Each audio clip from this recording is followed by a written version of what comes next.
Hello, in this lecture we will discuss about multi-level inheritance, what is multi-level inheritance and how we can implement multi-level inheritance in our class. So here for example, suppose that we have a class A and we have a class B. So A and B, if we want to create a relationship between A and B, then that is single inheritance because B can inherit the property of A. And the similar way, we have another class C, and that is inheriting the property of B, and another class D that is inheriting the property of C. So the relationship between A and B is single, and the relationship between B and C is single inheritance, and the relationship between C and D is in single inheritance.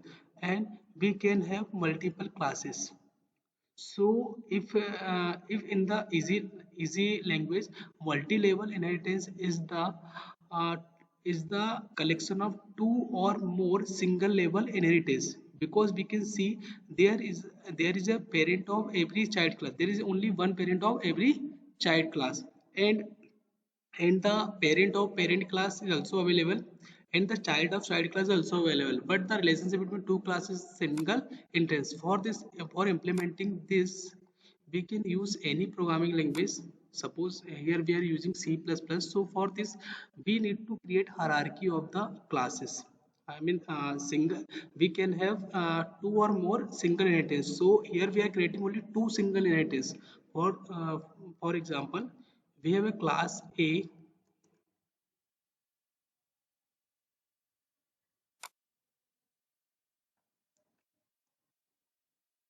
and we have another class B, and class B inheriting the property of class A. So this is the single inheritance. But here we need to create what?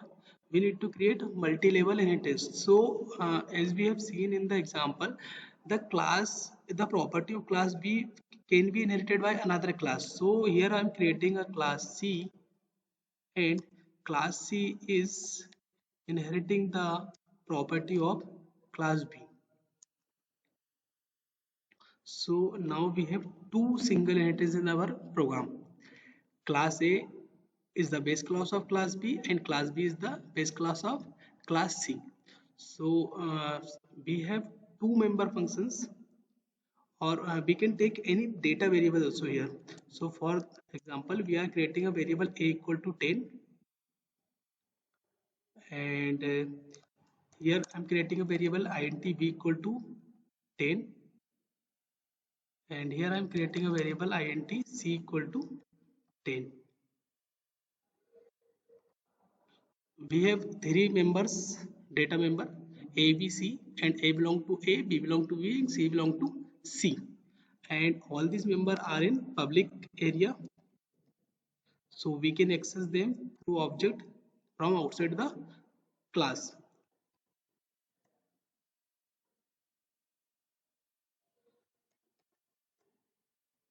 Okay. In the main class, we will create object of these classes. Suppose that I'm creating object of class A. So for this, I need to write class name, and the object is obj1.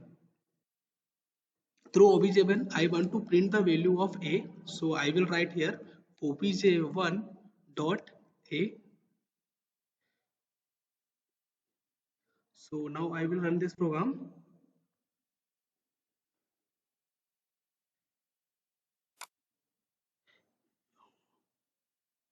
We have an error in this program, and the because the class C is capital. Now I will run again.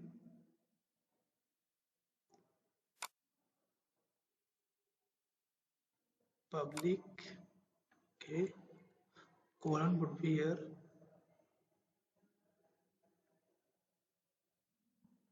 So you can see the output is 10.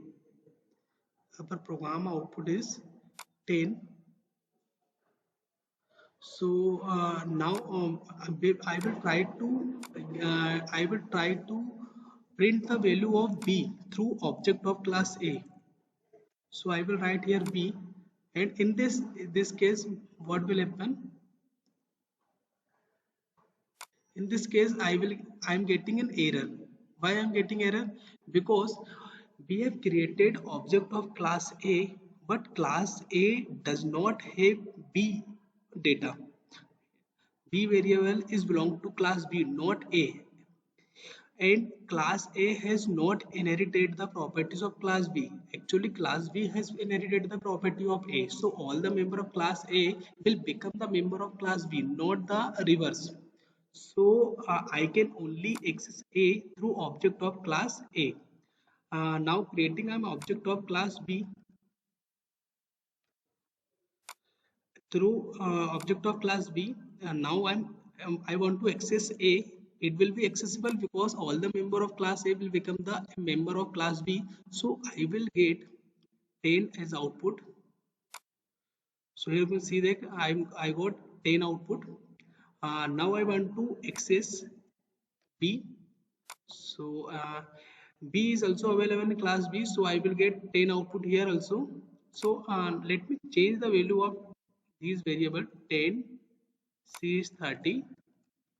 Now I will run this program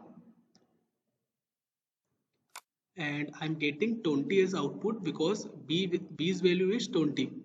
If I if I try to print value of C, I will get error because B's property is inherited in C, not C's property is inherited in B. So run this program and I'm getting error here because class B has not member C. Now I'm creating object of C. So the class C has inherited the property of B and B inherited the property of A. That means C has everything that is in class A and class B. So C has A, B and C. Suppose I want to print the value of A, B, C. So I can write here like A plus obj1 dot p plus obj1 dot c. If I run this program, I should get 30 plus 20 plus 10, that is 60. Run the program and the output is 60. So I can get output is 60 and through the object of C class because C has properties of both the classes A and B. So I can get A and B. So this is the concept of multi-level integration, and this way we can implement multi-level integration in our program. So I hope you understood this concept and you liked the video. Thank you.